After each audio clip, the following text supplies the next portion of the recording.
This morning, the White House border czar, Tom Homan, announced that effective today, the Department of Homeland Security will withdraw 700 personnel from Minnesota, leaving about 2,000 in place. In just a moment, I'm going to speak with the Minneapolis mayor, Jacob Frey, who says that although this is a step in the right direction, it is not de-escalation. That big change on immigration, 700 officers leaving Minneapolis. Did that come from you? Yes, it did. But it didn't come from me because I just wanted to do it. We are waiting for them to release prisoners, give us the murderers that they're holding, and all of the bad people. This drawdown comes after weeks of outrage following the killing of two American citizens, Renee Good and Alex Preddy, by federal agents. Amid the protests, state and local leaders have called for a complete end to federal operations in the city. Homan today said that's possible, but only if things change on the ground. My goal with the support of President Trump is to achieve a complete drawdown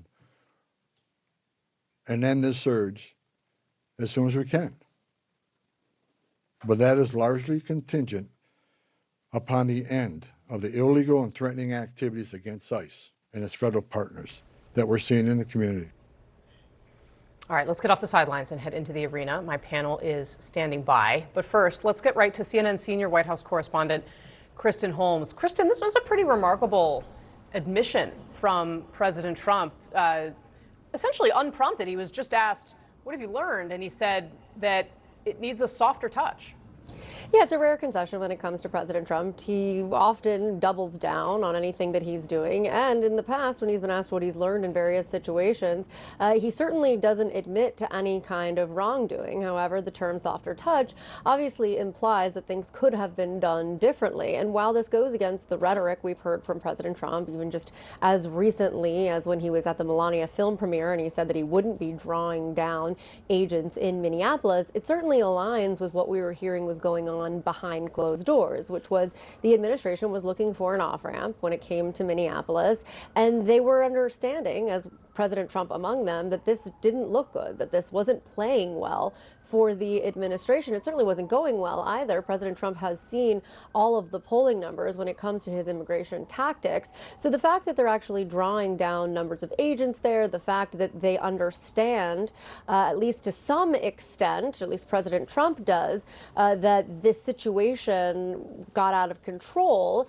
that goes again with what we've been hearing happening behind closed doors. And so what you're seeing now is Tom Homan doing exactly what he was slated to do, which was go into Minneapolis, into Minnesota, work with these various officials and turn the temperature down. They are very much aware that right now things are incredibly heated, and that's why you've seen Homan in these back-to-back meetings with these local officials trying to, again, turn the temperature down and find an off-ramp for the administration when it comes to the immigration crackdown in that state. All right, Kristen Holmes kicking us off this afternoon. Kristen, thank you very much for that. And joining me now is Minneapolis Mayor Jacob Frey. Mr. Mayor, thank you so much for being in the arena. I really appreciate your time today. And I'd like to start by just asking what you would say back to President Trump. President Trump said in an interview that a softer touch is required. What do you say to President Trump? He's right that a softer touch has been required. The drawdown of both federal agents as well as the implementation of body cameras is obviously a step in the right direction. That being said, the continued presence of 2,000 federal agents in a city that only has 600 police officers is still not de-escalation. So we have been very clear that Operation Metro Surge needs to end. The restoration of peace, of safety, the rejuvenation of small local businesses throughout our city depends on one main thing, which is for ICE to leave, and so that continues to be our position. Sir, how would you characterize, you say it's not a de-escalation. What is it? What does it mean that 700 of these agents are leaving? Well, obviously, there is a de-escalatory element if you are decreasing the number of agents that are on the street. That being said, when you have 2,000 agents that are still here, approximately 20 times that which we had prior to Operation Metro Surge. That, relatively speaking, no, is not a de-escalation. And so we need to understand where we have been and then where we were just a couple of months ago. You know, look, we've had ICE operate in our city for decades. We've had ICE operate in our city even during a Trump administration. And this is not about ICE doing normal ICE stuff. The objection is to ICE pulling people off the street indiscriminately. It's these roving bands that were walking through Minneapolis and targeting both Latino and Somali people without regard for whether any crime had been committed at all.